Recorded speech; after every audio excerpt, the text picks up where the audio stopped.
हमारे revision video में आइए आपका स्वागत है। अगर आप मेरे चैनल्स पे नए हैं तो मतलब मेरे चैनल्स को प्लीज़ सब्सक्राइब कीजिए, लाइक कीजिए। अगर अगर आपको अच्छा लगे ये वीडियो तभी आप 2 मिनट समय देकर भी आप देख सकते हैं। तो चलिए अब सीधे बिना समय को गवाए हुए क्वेश्चन के ऊपर आते हैं कि नवजात शिशुओं में कितने हड्डियाँ होती है? तो 300 हड्डियाँ होती है, लेकिन यही युवा अवस्था में जब हो जाते हैं तो व्यक्ति का तो 208 हड्डी हो जाती है। अब उसमें से आपको इसमें बता देते हैं कि हड्डियाँ में क्या पाया जाता है, तो याद रखिएगा उसमें कैल्शियम और आपको क्या बताया था, फास्फोरस पाया जाता है। तो कैल्शियम और फास्फोरस पाया जाता है, लेकिन कैल्शियम जो होता है वह मतलब वह किस रूप में रहता है, कैल्शियम और फास्फोरस और कैल्शियम फास्फेट के रूप में रहते हैं। और उसका सूत्र क्या होता है, तो याद रखिएगा CA3 और PO4 मतलब और ये होल 2 होता है। ये कई बार एग्जामों में यहाँ से आपको देखने को मिला है, यानी कि कैल्शियम फास्फेट का सूत्र क्या होता है, तो यही होता है CA3 PO4 होल 2। आपको याद रखना होगा। अब बात कर लेते हैं यहाँ पे हड्डियों में। तो सबसे याद रखिएगा सबसे लंबी हड्डी मतलब ये बड़ी हड्डी कौन सी होती है, तो पैरों की होती है, जिसे हम लोग फीमर हड्डी कहते हैं। जबकि सबसे पतली हड्डी यानी कि छोटी सी मतलब पतली हड्डी होती है तो वह कान का होती है, यानी कि छोटी हड्डी जिसको कहा जाता है तो स्टेपिज हड्डी होती है। हालांकि कान में तीन हड्डियां होती है, एक कान में 3 होती है, यानी 2 कान में मिलाकर कितना हो जाती है, तो 6 हो जाती है। यानी कि उसको आप मिस याद रख सकते हैं कान वाला। यानी कि मैस एम से मैलियस हो गया, आई से इनकस हो गया और एस से स्टेपिज हो गया। तो ये इस तरह से आपका स्टेपिज वाला सबसे छोटा हड्डी माना जाता है। अब इस तरह से आपने हड्डियों को देख लिया था। हालांकि उसमें से 208, हालांकि पैरों में और हाथों में कितना, तो 30-30 हड्डियां होती है। तो ये चीज़ आपको याद होगा, उसी तरह से मतलब याद करना होगा। उसी तरह से आप सबसे कमजोर हड्डी की बात करेगा तो यहाँ पे आपका कॉलर के पास में वाला में यहाँ पे होता है कि कॉलर में इसको कैल्विक हड्डी कहा जाता है। इसको ब्यूटी बोन भी कहा जाता है, यानी कि सुंदरता वाला हड्डी भी कहा जाता है। उसी तरह से सबसे चौड़ी हड्डी कौन सा होता है, तो आपका कमर के पास में जब बैठते हैं तो वहाँ पे उसको पैल्विक हड्डी कहा जाता है। तो सबसे चौड़ी हड्डी तो पैल्विक हड्डी हो गया। सबसे कमजोर हड्डी आपका तो ये कैल्विक हड्डी थी कॉलर के पास, जिसमें ब्यूटी बोन कहते हैं। उसी तरह से पतला हड्डी आपका हमने सबसे छोटी सी हड्डी हमने बता दिया कि स्टेपिज हो गया। और सबसे बड़ी हड्डी आपका कौन सा हो गया, तो फीमर हो गया। तो इस तरह से आप हड्डियों में इस तरह से ये कुछ इंपॉर्टेंट्स है जहाँ से आप याद रख सकते हो। उसी तरह से आपका सिर में टोटल कितना होता है, तो 29 हड्डियाँ होती है। तो याद रखना होगा सिर में कितना होता है, 29 होता है। तो उसमें से देख लीजिए आप कितना आपका होता है, तो कान मतलब आपको 8 कितना होता है कि सिर में होता है। आपका सिर 8 में, यानी कि कपाल पे 8 होता है। उसकी तरह से 6 आपका होता है आपका कान में हो जाता है। तो 8-6 मिलाकर कितना हो गया आपको, 14 हो गया। और 14 ये हो गया तो 14 आपका फेस का हो गया, यानी कि चौधरी के चांद, यानी कि 14 को ये चीज़ चेहरा के बारे में ही बताया गया है। तो 14-14 कितना हो गया, 28 हो गया। और एक आपका हाइड बोन होता है जो कि मतलब फांसी के समय टूट जाता है, तो उसे हाइड बोन कहते हैं। तो टोटल मिलाकर खोपड़ियों में आपका कितना हो गया, टोटल तो 29 हड्डी हो गया। तो उसी तरह से अगर हाथ की अगर बात करेंगे तो इस तरह से हाथों में अगर आप मतलब ये चलिए यहाँ से आप कुछ बना देते हैं। तो अगर यहाँ से अगर हाथ की बात करेंगे तो ये आपका कौन सा हो गया, ये मतलब ये आपका यहाँ से जो आपका ब्यूटी बोन यहाँ से हो जाता है हाथों में। एक हाथ में याद रखिएगा 30, तो दूसरे 30 हाथों में कितना हो जाता है, तो 30-30 मिलाकर कितने हो जाते हैं, 60 हो जाते हैं। तो इस तरह से आप यहाँ पे देख सकते हैं। अब यहाँ पे भी आपको हाथों में अगर आपको बना कर दिखा दे तो ये आपका क्या हो गया कि आपका ह्यूमरस हो गया। उसी तरह से ये आपका कौन सा हो गया, यहाँ से होता है तो ये रेडियस हो गया। और यहाँ पे मतलब कलाई के पास वाला तो इसको कार्पल कहा जाता है। तो इस तरह से मतलब ह्यूमरस हो गया, उसके बाद रेडियस हो गया और ये कार्पल्स हो गया। उसके बाद में फिर उसके बाद मेटा कार्पल्स, उसके बाद फ्लैंजिज हो जाता है। तो इस तरह से ह्यूमरस एक हो गया, उसके बाद रेडियस और अल्लाह यहाँ पे आपको 2 हो गया। उसी तरह से कार्पल में आपको कितना हो गया, 8 हो गया। जो हाथों में कहते हैं ना कि 9 चूड़ियाँ है, तो हाथों में 9 चूड़ी नहीं, क्योंकि कलाई के पास में ही चूड़ी आ जाता है। तो 9 नहीं बल्कि आप याद रखिएगा 8 हो गया। उसी तरह से यह कार्पल्स हो गया। उसके बाद मेटा कार्पल्स यानी कि 5 हो गया। फ्लैंजिज आपको कितना हो गया, तो 14 हो गया। तो इस तरह से आप जोड़ सकते हैं कि एक यहाँ पे मतलब ये ह्यूमरस हो गया 2, एक रेडियस और एक अल्लाह हो गया, तो 3 हो गया। और ये 8 हो गया। तो 8-3 11 हो गया। और 11 के उसके बाद में यहाँ पे कार्पल थी 11 और 11-5 कितना हो गया, यहाँ पे 16 हो गया। और यहाँ पे कितना हो गया आपको, फ्लैंजिज 14 हो गया। तो 14 और 16 मिलाकर कितना हो गया आपका, तो 30 हो गया। यानी कि एक हाथों में आपका 30 हो गया, तो दूसरा हाथों में आपको 30 भी हो जाता है। तो 30-30 मिलाकर कितना हो गया आपको, 60 हड्डी हो गया। उसी तरह से पैरों में भी होता है, फीमर होता है, मतलब ये फीमर वाला हड्डी होता है। उसके बाद फीमर के बाद में यहाँ पे पटेला हो जाता है। और पटेला के बाद में यहाँ पे आपका टीबिया हो जाता है। उसके पीछे में आपका फेबुला हो जाता है। उसके बाद में यहाँ पे टार्सल होता है, जहाँ पे पैरों में खास तौर से महिलाओं को देखिएगा छागल, या फिर पुरुषों का होता है। तो यह टार्सल हो गया। तो टार्सल के पास में यहाँ पे एक मतलब कितना हो जाता है, तो यहाँ पे एक घट जाता है। तो यहाँ पर आपको ये चीज़ याद रखना होगा कि यहाँ पे एक घट जाता है, यानी कि 7 हो जाता है टार्सल। उसके बाद फिर मेटा टार्सल आ जाता है। मेटा टार्सल के बाद आपका फ्लैंजिज हो जाता है। तो इस तरह से यहाँ पर भी अगर आप देखिएगा तो फीमर एक हो गया, उसके बाद टीबिया और फेबुला मिलाकर ये एक और एक ये हो गया। तो आपको कितना हो गया, चलिए यहाँ से फिर से करते हैं कि काउंट करते हैं। तो देखिए यहाँ पे एक आपका यहाँ पे फीमर हो गया, उसके बाद में एक फीमर के बाद में एक पटेला हो गया, तो एक यहाँ से आपका पटेला हो गया घुटना के पास में, क्योंकि और उसके बाद में फिर ये टिबिया हो गया, उसके बाद एक फीबुला हो गया, यानी कि ये भी 2 हो गया। उसके बाद टार्सल वाला में 7 हो गया, उसके बाद मेटा टार्सल में यानी कि 5 हो गया। फ्लैंजिज आपका कितना हो गया, तो 14 हो गया। तो इस तरह से आप काउंट करिएगा, तो 1 1 2 2 2 4 और 7 4 11 11 और 5 मिलाकर कितना हो गया, तो 16 16 और 14 मिलाकर कितना हो गया, तो 30। तो ये यानी एक पैरों में 30 और दूसरा पैरों में भी 30 और 30 कितना हो गया आपको, 60 हो गया। तो इस तरह से आप याद रख सकते हैं इसके चीज़ के लिए। और सबसे मतलब शरीर का सबसे कठोर अगर भाग पूछेगा तो आपका क्या कौन सा होता है, तो एनामिल होता है। जबकि सबसे मजबूत हड्डी कौन सा होती है, तो जबड़े की हड्डी उसको कहा जाता है। चलिए अब नेक्स्ट क्वेश्चन की ओर बढ़ते हैं। तो कुतुब मीनार का निर्माण का कार्य इल्तुतमिश ने क्या किया था, पूरा करवाया था। हालांकि मतलब उसकी स्थापना किया था, मतलब ऐसी नींव डाला था, एक मंजिला बनाया था कुतुबुद्दीन ऐबक ने। और भी किसके मतलब याद में, अपने जो गुरु थे उनका, कुतुबुद्दीन ऐबक थे, गुरु थे कुतुबुद्दीन बख्तियार काकी, याद रखना है, बख्तियार काकी उनका नाम था। तो उन्हीं के याद में यह कुतुब मीनार का नींव डाला गया था। और उसके बाद एक मंजिला के बाद में उनकी मृत्यु हो गया था घोड़ा से गिर करके 1206 में कुतुबुद्दीन ऐबक के। उसके बाद में इन्होंने इल्तुतमिश ने, इनके हालांकि इनका गुलाम और दामाद भी था ये इल्तुतमिश, तो इसी ने किया हुआ था। इल्तुतमिश ने चारों सरदारों का एक मतलब चालीसा दल के भी स्थापना किया था, सिक्का वगैरह चलाया था।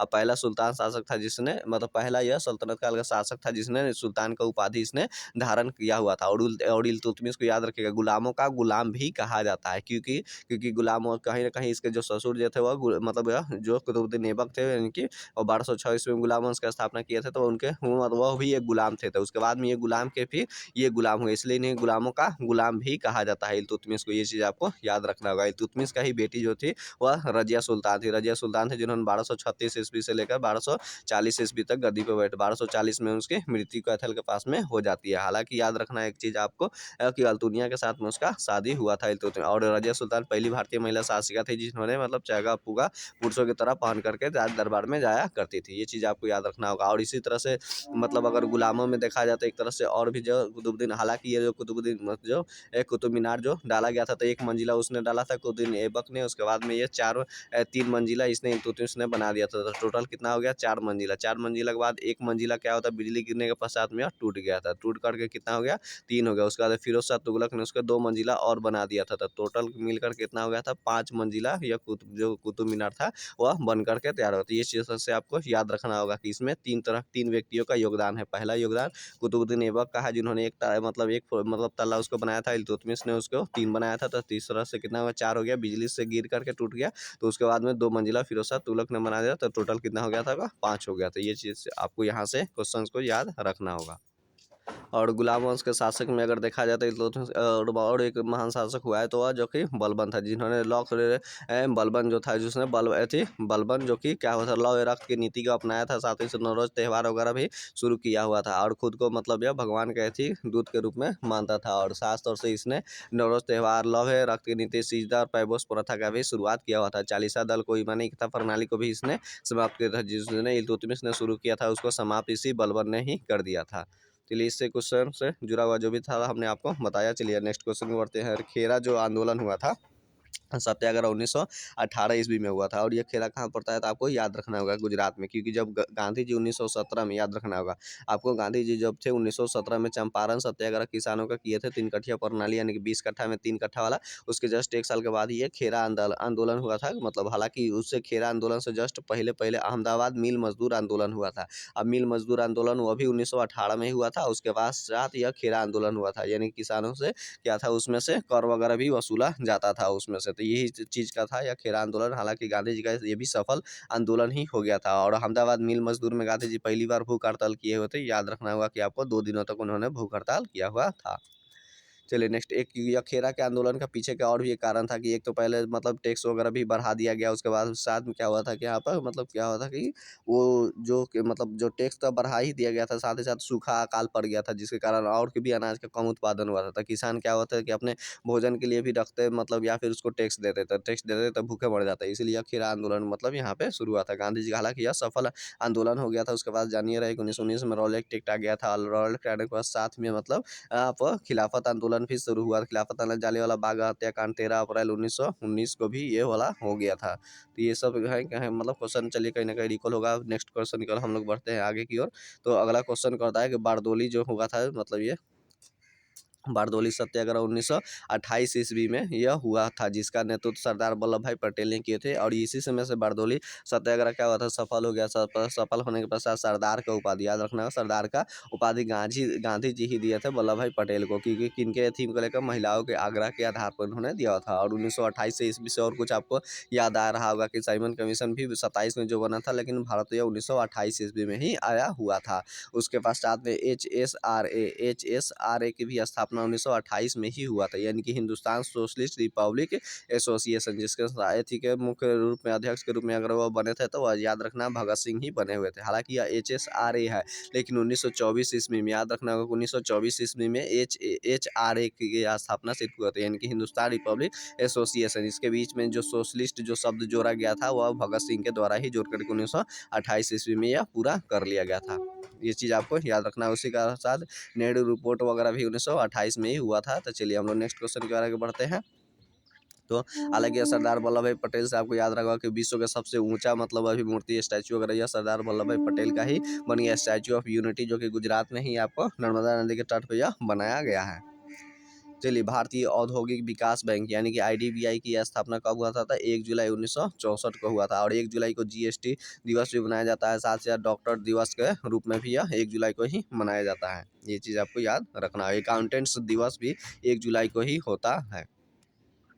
नेक्स्ट क्वेश्चन की ओर बढ़ते हैं। स्वतंत्रता के बाद 1927 ईस्वी में भारत का प्रथम जो कि गवर्नर जनरल बने थे तो लॉर्ड माउंटबेटन ही थे। तो याद रखना, यह स्वतंत्र भारत के ही यह प्रथम गवर्नर जनरल थे, और साथ ही यह अंतिम वायसराय भी यह कहलाए, यह लॉर्ड माउंटबेटन ही हो। लेकिन यही कहेगा कि स्वतंत्रता के बाद यानी कि भारत के पहला भारतीय अगर पुरुष वगैरह पूछ देगा मतलब, तो वह कौन थे गवर्नर जनरल में? तो सिराज गोपालाचारी ही थे। याद रखना होगा, सिराज गोपालाचारी उनका वही में थे। अब बात करते हैं यहाँ पे मतलब ये गवर्नर जनरल के रूप में था। हालांकि पहला गवर्नर जो कि मतलब जो था रॉबर्ट क्लाइव था, लेकिन गवर्नर के शब्द की जगह पर 1700 याद रखा 1773 का रेगुलेटिंग एक्ट आता है। तो 74 ईस्वी में इसको क्या होता है, गवर्नर को अब गवर्नर जनरल बना दिया जाता है। तो इस तरह से मतलब जो बना दिया जाता था वारेन हेस्टिंग्स, जो कि बंगाल का क्या हुआ था कि अंतिम गवर्नर, साथ ही साथ पहला गवर्नर जनरल मतलब वह बन गया था। तो वारेन हेस्टिंग्स ही बना हुआ था। तो उसके बाद फिर उसके पश्चात गवर्नर जनरल के बाद 1833 के एक्ट आता है। 1833 के एक्ट के तहत क्या किया जाता है कि अब मतलब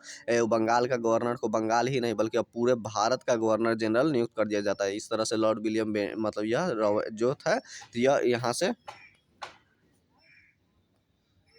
तो जब 1833 आता है तो उसमें लॉर्ड विलियम जो बेंटिक थे उन्होंने मतलब अब वह क्या हुआ था, भारत का गवर्नर जनरल बन जाते हैं। उसके बाद पश्चात में फिर उसके बाद में 1800 एथी का समय आता है। आपको 1800 यहाँ पे याद रखना, जैसे ही मतलब वो शुरू हुआ था 1858 का, 1800 याद रखना 1858 का वह एक्ट आता है। तो 1858 का एक्ट के तहत में अब क्या किया जाता है, उसको गवर्नर जनरल को समाप्त करके वायसराय शुरू कर दिया जाता है। इस तरह से रॉबर्ट जो मतलब ये थे मतलब ये जो थे रॉबर्ट थे लॉर्ड कैनिंग उसके बाद में बताते हैं कि वह भारत के पहले वायसराय बन जाते हैं। और सबसे अंतिम वायसराय हमने आपको बताया, और स्वतंत्र भारत का पहला गवर्नर जनरल तो वह लॉर्ड माउंटबेटन ही हुए। तो उससे जुड़ा हुआ क्वेश्चन जो यहाँ से था कहीं ना कहीं आपको रिकॉल में काफ़ी ज़्यादा सहायता हुआ। चलिए नेक्स्ट क्वेश्चन की ओर हम लोग बढ़ते हैं। नेक्स्ट क्वेश्चन ये कह रहा है कि संयुक्त राष्ट्र के गठन के समय सदस्य देशों की संख्या कितना था? 51 था। यानी कि UNO की जो स्थापना हुआ था मतलब ये 24 अक्टूबर याद रखना होगा क्या, 24 अक्टूबर 1945 को हुआ था। तो उस समय कितने मतलब सदस्य थे? 51 देश था। अभी कितना हो गया देश? तो याद रखना 193 टोटल देश हो गए UNO में अध्यक्ष के रूप में। और यहाँ पे 24 अक्टूबर को हुआ था। इसके 6 दिन के बाद ही भारत इसका मतलब बन गया था, यानी कि 30 अक्टूबर को। हालांकि UNO दिवस 24 अक्टूबर को मनाया जाता है, लेकिन 30 अक्टूबर 1945 को क्या हुआ था, भारत भी इसका सदस्य बन गया था UNO को। UNO के अभी मतलब महासचिव के रूप में बात करिए तो एंटोनियो गुतरेस है। एंटोनियो गुतरेस है जो कि पुर्तगाल के है UNO का महासचिव। लेकिन उप महासचिव अगर आपका पूछा जाएगा उप महासचिव तो अमीना जे मोहम्मद जो कि नाइजीरिया के ही स्थित है। और अगर UNO की बात करेगा तो उसमें से ABC आप याद रख सकते हैं। ABC मतलब ये फारू, मतलब इसको आप याद रख सकते हैं कि फारू यानी कि AB मतलब यह UNO में टोटल कितने सदस्य देश है, यानी कि वहाँ पे 15 है। 15 में से 5 आपका क्या है कि अस्थायी सदस्य है, 10 आपको क्या है कि अस्थायी सदस्य है। तो अस्थायी वाला में यानी कि परमानेंट वाला में कौन से ये 5 है? A से अमेरिका हो गया, B से ब्रिटेन हो गया, C से चाइना हो गया, F से फ्रांस हो गया, R से रूस हो गया। यानी कि यही अमेरिका, ब्रिटेन, चाइना, फ्रांस और रूस यही आपका अस्थायी सदस्य देश है। इसी के पास में में वीटो शक्ति है, यानी कि कोई भी चीज़ को विधेयक को लाकर जब उसको पास करने के लिए 5 व्यक्तियों का हाँ चाहिए, किसी एक भी व्यक्ति अगर ना कह देता है तो वह पास नहीं हो पाता है। तो इस तरह से आप 5 अस्थायी सदस्य देख सकते हैं, जबकि 10 मतलब ये अस्थायी सदस्य होते हैं। इनका कार्यकाल 2 वर्षों का होता है, इनमें से यह बदलते रहते हैं सब देशों का। तो इस तरह से आप उसमें से भी याद रख सकते हैं। चलिए नेक्स्ट क्वेश्चन की ओर बढ़ते हैं। तो नेक्स्ट क्वेश्चन ये कह रहा है कि गुप्त वंश का जो था यहाँ पे गुप्त काल में भारतीय इतिहास का स्वर्ण काल कहा जाता है। तो यह भारतीय इतिहास का स्वर्ण काल कहा जाता है। साथ ही साथ याद रखिएगा संस्कृत का स्वर्ण काल गुप्त काल को ही कहा जाता है, जबकि स्थापत्य कला का स्वर्ण काल शाहजहां के काल को कहा जाता है। हिंदी का स्वर्ण काल अकबर के काल को कहा जाता है। तो इस तरह से आप यहाँ भी याद रख सकते हैं। हालांकि गुप्त वंश का संस्थापक में श्रीगुप्त था और एक गुप्त संवत भी चला हुआ था, याद रखने का 319-20 में चला हुआ था। 319 और 20 में चला हुआ था। गुप्त वंश का संस्थापक में याद रखें वह चंद्रगुप्त प्रथम के द्वारा यह चलाया गया था। और विक्रम तो यह गुप्त संवत चल गया था, और गुप्त संवत के पश्चात में मतलब आपको याद रखना होगा कि विक्रम संवत होता है। एक विक्रम संवत होता है जो कि 58 ईसा पूर्व में यह चलता है, जबकि एक शक संवत होता है जो कि 78 ईस्वी से यह शुरू होता है।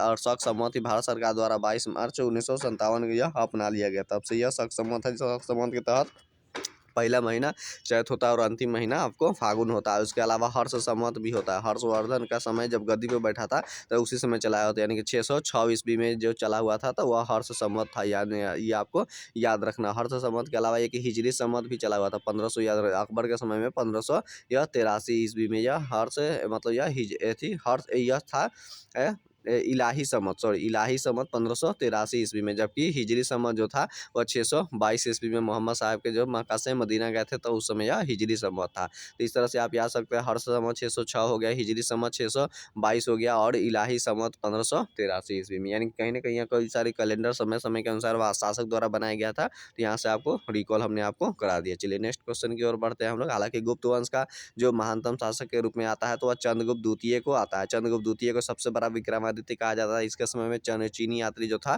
फाहियान भारत आया हुआ था, और फाहियान जो भारत आया था उसने फूको की किताब लिखा हुआ था। याद रखना आगे कि फूको की मतलब इसने किताब लिखा हुआ था। और जबकि हर्षवर्धन जो के समय में वो ह्वेनसोंग आया था। ह्वेनसोंग जो कि सीयू मतलब उसने सीयू की पुस्तक लिखा हुआ था। यात्रियों का राजकुमार नीति का पंडित शाक्य मुनि उसको कहा जाता था। और उसने दक्षिण भारत में पुलकेशिन द्वितीय से भी उसके दरबार वगैरह में गया हुआ था। ये चीज़ आपको याद रखना होगा। चलिए नेक्स्ट क्वेश्चन की ओर हम लोग बढ़ते हैं। कुछ समन्वय और बाल विकास योजना के शुरुआत 1975 ईस्वी में हुआ था। कब हुआ था? तो 1975 में ईस्वी में हुआ था, याद रखना होगा। जबकि राष्ट्रीय मतलब आंतरिक अशांति के आधार पे 1975 में ही मतलब क्या हुआ था कि मतलब ये तीसरा आपातकाल भारत में इमरजेंसी लगा हुआ था। इंदिरा गांधी के समय में यह लगा हुआ था। इस तरह से याद रख सकते हैं। हालांकि याद रखें यहाँ पे कि जब आंतरिक अशांति के आधार पर, लेकिन 44वां संविधान संशोधन 1978 के तहत कहा दिया गया कि अब आंतरिक अशांति के आधार पर इमरजेंसी नहीं लगेगा बल्कि आपातकाल, बल्कि सशस्त्र विद्रोह के आधार पर ही यह अब लगेगा। ये चीज़ आपको याद रखना होगा यहाँ पे 44वां संविधान 1978 में। हालांकि राष्ट्रीय इमरजेंसी के अनुमोदन के समय मतलब राष्ट्रीय आपातकाल के लिए अनुमोदन कितना पहले हुआ करता था? 2 महीने हुआ करता था। लेकिन 44वां संविधान संशोधन 1978 के तहत कह दिया गया कि नहीं, अब 1 महीने के अंदर आपको यह अनुमोदन करना होगा। जिस दिन राष्ट्रीय आपातकाल की मतलब यह विधेयक लाया जाता है तो साथ ही साथ 352 अनुच्छेद, जब 352 आता है, याद रखना 352 आता है तो अनुच्छेद 358 भी साथ ही साथ आता है। जैसे 358 ही आता है, यह 19 आर्टिकल को क्या करता है कि समाप्त कर देता है। और उसके बाद जैसे 30 दिन के अंदर अनुमोदन हो जाता है, विधेयक पारित हो जाता है, तो यह 359 अनुच्छेद लागू हो जाता है। 359 अनुच्छेद लागू होता है, यह 20 और 21 को छोड़ देता है, बाकी सभी को क्या करता है कि आपको समाप्त कर देता है। ये चीज़ आपको याद रखना होगा। यानी कि 20-21 कभी भी समाप्त नहीं होता है मौलिक अधिकार, और ये अधिकार को समाप्त करने का अधिकार याद रखना है राष्ट्रपति ही करते हैं या इसको निलंबित करते हैं। संसद इसको निलंबित नहीं कर सकते हैं। और राष्ट्रीय इमरजेंसी समाप्त होते ही यह स्वतः ही फिर आप क्या होता है कि लागू हो जाता है। वैसे मौलिक अधिकार का आपका हनन हो जाता है तो याद रख सकते हैं कि आप सुप्रीम कोर्ट में 32 के तहत जा सकते हैं, जबकि हाई कोर्ट में आपको 226 के तहत आप जा सकते हैं। चलिए नेक्स्ट क्वेश्चन की ओर। लोसार मतलब जो त्यौहार होता है वह कहाँ पे मनाया जाता है? तो लद्दाख में मनाया जाता है, जबकि यह लोसर है, याद रखना है। लेकिन लोसांग कह देगा आपको यहाँ पे, याद रखना है कि लोसांग। लोसांग वाला आपका त्यौहार कह देगा तो याद रखो वो कहाँ पे होता है, तो सिक्किम में मनाया जाता है। सिक्किम में, यह केंद्र शासित प्रदेश भारत का सबसे ज़्यादा क्षेत्रफल वाला में ये सब आपका हो गया। और सबसे ऊंचाई पर स्थित यही लद्दाख में है। लद्दाख में ही सबसे कम बारिश वगैरह आपको देखने को मिलता है, जबकि सबसे ज़्यादा बारिश वगैरह आपको कहाँ मिलता है, तो मेघालय के मानसीराम मानसीराम में मिलता है। जबकि मानसीराम कौन सा ये थी पहाड़ पर स्थित है, तो याद रखना होगा कि जो खासी पहाड़ी है, याद रखना है कि खासी, क्योंकि गारो, खासी, जयंती तीन पहाड़ियाँ वहाँ पे, तीनों जनजाति भी उसी पे रहती है, तो इसलिए उस जनजातियों का भी नाम उसी नाम से जाना जाता था। खासी के पहाड़ी के ऊपर ही मतलब यह मानसीराम पड़ता है, वहीं पे सबसे ज़्यादा आपको बारिश होता है। विश्व का सबसे ज़्यादा बारिश यहाँ पर देखने को मिलता है। चलिए नेक्स्ट क्वेश्चन की ओर हम लोग बढ़ते हैं, यानी कि ये URL के तरफ है। तो URL का होता है कि वेबसाइट का क्या होता है कि एक तरह का यह एड्रेस होता है, तो याद रखना। जबकि URL का फुल फॉर्म क्या होता है, तो यूनिफॉर्म रिसोर्स लोकेटर होता है। ये चीज़ आपको बहुत बार ये क्वेश्चन आपको पूछा गया, यूनिफॉर्म रिसोर्स लोकेटर। उसी तरह से RAM रैम का होता है रैंडम एक्सेस मेमोरी होता है। ROM रोम का रीड ओनली मेमोरी होता है। उसी तरह से WWW का ये वर्ल्ड वाइड वेब होता है। और HTML का है, यानी कि हाइपर टेक्स्ट मार्कअप लैंग्वेज होता है। उसके बाद HTTP मतलब हाइपर टेक्स्ट ट्रांसफर प्रोटोकॉल होता है। तो यह कहीं ना कहीं मतलब उसके बाद PC मतलब यह पर्सनल कंप्यूटर होता है। IC यानी कि इंटीग्रेटेड सर्किट होता है। इस तरह से कुछ ना कुछ कंप्यूटर्स के आपका फुल फॉर्म वगैरह आपको याद रखना होगा। चलिए नेक्स्ट क्वेश्चन की ओर हम लोग बढ़ते हैं कि भारत रत्न और पद्म पुरस्कार की शुरुआत कब हुआ था, तो 1954 में हुआ था। और यह 1954 को शुरू होते ही मतलब 3 व्यक्तियों को मतलब मिला हुआ था। एक सर्वपल्ली राधाकृष्णन को सबसे पहले मिला था, उसके बाद में C राजगोपालाचारी को मिला था, और चक्रवर्ती राजगोपालाचारी को। और उसके बाद में उसमें एक जो व्यक्ति थे, यानी कि CV रमन को रमन प्रभाव इफेक्ट को लेकर यह 3 व्यक्तियों को 1954 में दिया गया था। तो ये चीज़ आपको याद रखना होगा। हालांकि सबसे भारतीय व्यक्ति 1987 में, याद रखना है 1987 में खान अब्दुल गफ्फार का पहला भारतीय नहीं सॉरी विदेशी व्यक्ति जिन्हें भारत रत्न दिया गया था 1987 में, उनको दिया गया था। उसी तरह से 1990 वगैरह में अगर बात करेंगे तो नेल्सन मंडेला होगा, भीमराव अम्बेडकर होगा, इनको मतलब यह पुरस्कार वगैरह भारत रत्न वगैरह ये दिया गया था। यह भारत का सबसे बड़ा रत्न कहा जाता है, भारत रत्न। उसी तरह से दूसरा अगर पुरस्कार की बात करेंगे तो पद्म विभूषण, जो विभूषण है वह 2 नंबर का पुरस्कार जाना जाता है, जबकि पद्म भूषण 3 नंबर का जाना जाता है, जबकि 4 नंबर का यह होता है पद्म श्री होता है। तो इस तरह से आप याद रख सकते हैं यहाँ से भी। चलिए 14 जो 1969 में, यहाँ से क्वेश्चन है आपका 1969 ईस्वी में 14 प्राइवेट बैंकों का क्या हुआ था, रजिस्ट्रेशन कर दिया गया था। उसके पश्चात यहाँ था कितने 14 बैंकों का उसके पश्चात फिर आपको 6 बैंकों को और किया गया था। कब किया गया था, तो 1980 ईस्वी में किया था। तो 14 6 मिलकर कितना 20 हो गया था। हालांकि अभी अनुसूचित बैंक टोटल कितने हैं आपको याद रखना है कि 12 अभी टोटल बैंक है आपको यहाँ पे अब टोटल तरह के। चलिए पहला मतलब पहल योजना जो है प्राकृतिक और गैस मंत्रालय के द्वारा से संबंधित है। तो इसी तरह से हमने आपको देखा कि आपको कम समय में काफ़ी ज़्यादा क्वेश्चन का हमने रिकॉल कराया। अगर आपको मतलब मेरा वीडियो अच्छा लगा हो है और डिस्कशन वगैरह काफ़ी ज़्यादा रिकॉल होता है। और ये याद रखिएगा कोई भी आपको एग्जाम में यहाँ से आपको मतलब चाहे बिहार SSC हो, बिहार दरोगा हो, चाहे वह रेलवे हो, चाहे SSC हो, कुछ भी आपको यहाँ से क्वेश्चन आपको रिकॉल होते हैं तो कहीं ना कहीं सेट में आपको आएंगे। तो चलिए हमारे नेक्स्ट वीडियो देखने के लिए हमारे चैनल्स पे बने रहे, हमारे चैनल्स को सब्सक्राइब कीजिए और लाइक कीजिए। मिलते हैं नेक्स्ट वीडियो में। जय हिंद।